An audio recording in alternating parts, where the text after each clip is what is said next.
Саламатсыздарбы? Бүгүнкү сабагыбыз YouTube каналыбызга компьютерден видеолорду жүктөө боюнча болмокчу. YouTube каналыбызга компьютерден кантип видео сабактарыбызды жүктөйбүз. Ал үчүн Google Chrome'да ачабыз. Google Chrome'ду ачкандан кийин бул жерге адрестик жолчого YouTube деп жазабыз. YouTube деп жазабыз. YouTube деп жазгандан кийин клавиатурадан Enter клавишасын басабыз. Басганыбызда бул жака ушундай болуп чыгат, ушундай барак ачылат. Бул жерден YouTube дегенди басабыз. YouTube дегенди басганыбызда бул жактан YouTube'тун барагы ачылат.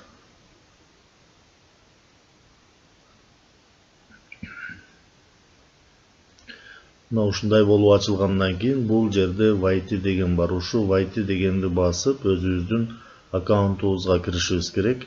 Ал үчүн ушу Войти дегенди басабыз.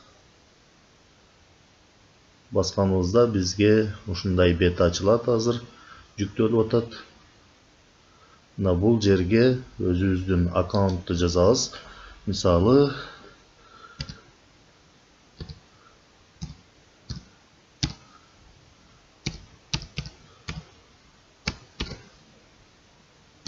өзүбүздүн аккаунтты жазгандан кийин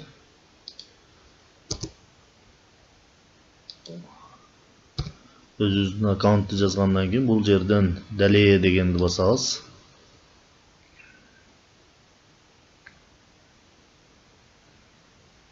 Далее дегенди басгандан кийин бул жерде введите пароль деп чыгат. Бул жерге демек өзүбүздүн аккаунттун паролун жазышыбыз керек.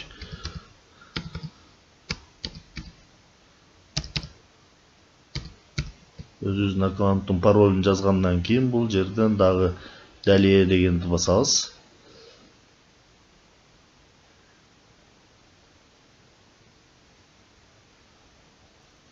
Азыр жүктөлүп атат.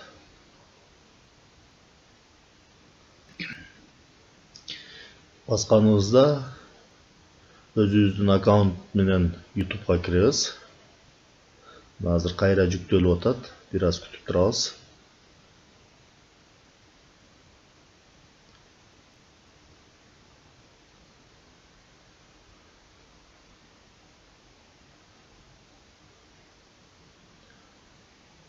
Мына ушундай болуп жүктөлөт. Мына өзүбүздүн аккаунт менен кирдик. Бул жерден өзүбүздүн аккаунт чыгып калат. Эгерде ушундай чыга турган болсо, разрешить дегенди басып коебуз. Мына өзүбүздүн аккаунт чыкты. Бул жерден видеобузду жүктөө үчүн ушу жерден камеранын сүрөтүн басабыз. Мына ушу жерде камеранын сүрөтү турат плюс белгиси менен. Ушуну басабыз. Басканыбызда меню чыгат. Бул жерден добавить видео дегенди басабыз. Эгерде начать трансляцию десек, анда прямой трансляция болуп калат. Создать запись десек, запись болот. Биз бул жерден добавить видео дегенди басабыз.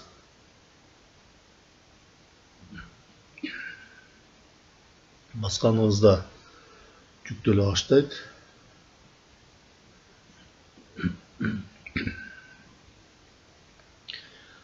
Азыр жүктөлүп атат.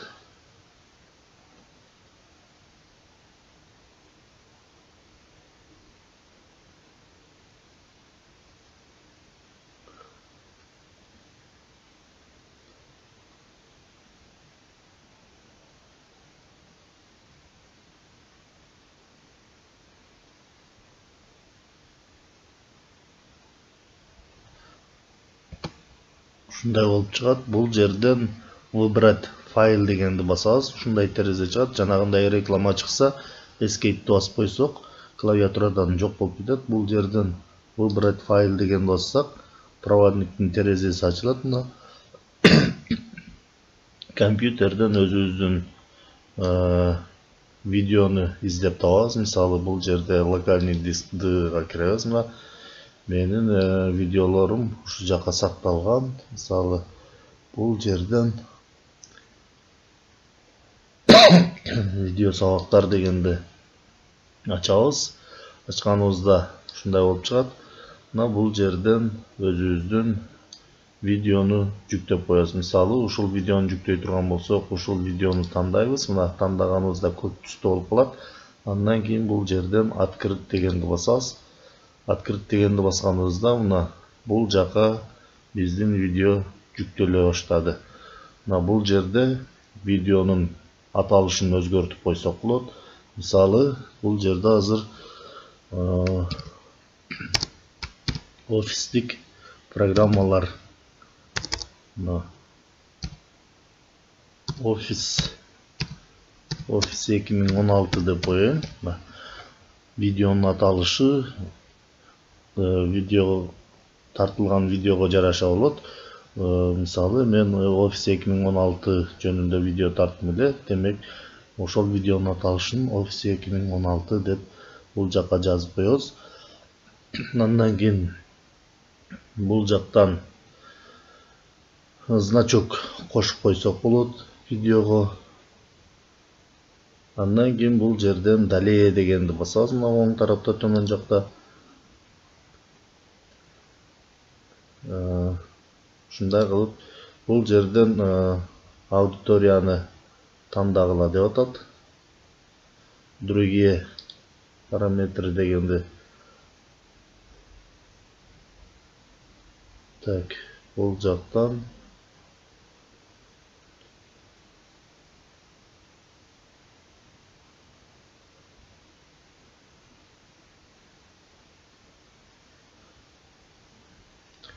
ролик не для детей.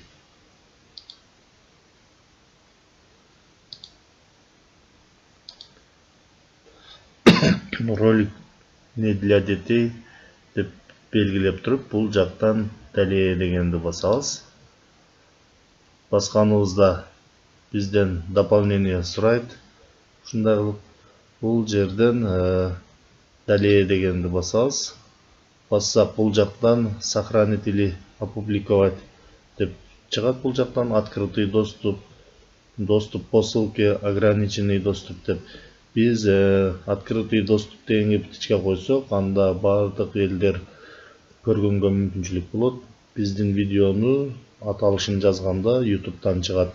Эгерде бул жерге доступ по ссылке дегенге птичка коюп туруп сохранить эте турган болсок, анда биздин видеону жалаң биз ссылка жөнөткөндө гана көрүүгө мүмкүнчүлүк болот. Эгерде ограниченный доступ дегенге птичка коюп туруп сохранить эте турган болсок, анда биздин видеону өзүбүздөн башка эч ким көрө албайт. Биз демек бул видеону открытый доступ дегенге птичка коюп, опубликовать дегенди бул жактан басып коебуз. Басканыбызда видеобуз жүктөлө баштайт. Бул видео жүктөлгөнгө бир канча убакыт керектелет. Ушул видео жүктөлүп бүткөнгө чейин күтөбүз. Ушундай кылып өзүбүздүн каналга компьютерден видеолорду жүктөп алсак болот.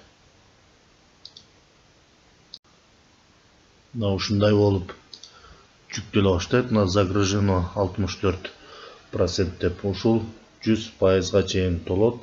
100%га чейин толгондон кийин YouTube'га жүктөлүп көрүүгө мүмкүнчүлүк болот.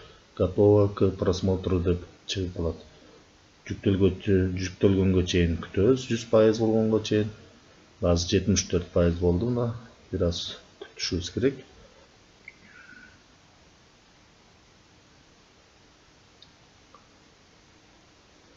Жетmiş 8% болду.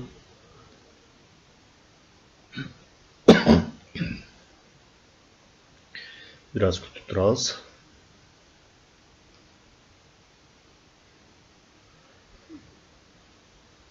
Эгерде видеонун көлөмү чоңураак боло турган болсо, анда жүктөлгөнгө көбүрөөк убакыт керектелет. Биз ошо жүктөлүп бүткөнгө чейин күтөбүз. Бул жерден закрыть деп койсок, өзү жүктөлө берет. Азыр күтүп туралы.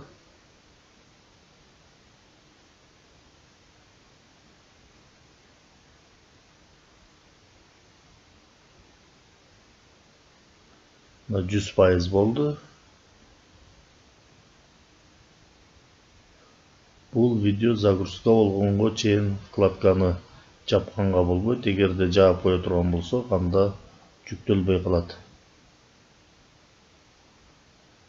100% болду. Эми обработка кылып атат. Обработка бүткөнгө чейин күтөбүз.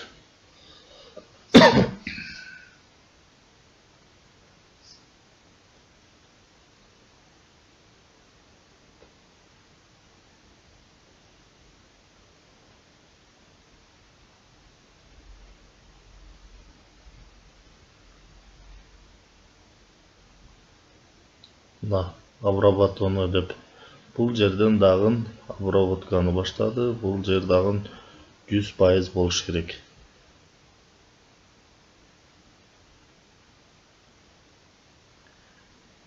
Негизинен ушундай кылып жүктөйбүз. 95% болду. Азыр 100% болгондо готово к просмотру деп чыгат.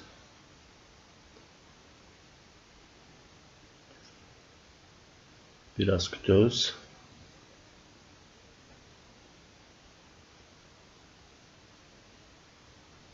Обработка завершена деп чыкты. Демек, биздин видео каналыбызга жүктөлдү. Ушундай кылып видео сабактарыбызды өзүбүздүн каналга компьютер аркылуу жүктөп алсак болот. Ушундай кылып иштейбиз. Жүктөгөнүбүздөн кийин биздин видео ушинтип бул жактан каналыбыздан чыгып калат. Бул жактан калган жүктөлгөн видеолорубузду дагы көрсөк болот. Бул жакта качан жүктөлдү, канча просмотр, комментарий бардыгы чыгып турат. Ушундай кылып өзүбүздүн тарткан видеолорубузду каналыбызга жүктөп алсак болот.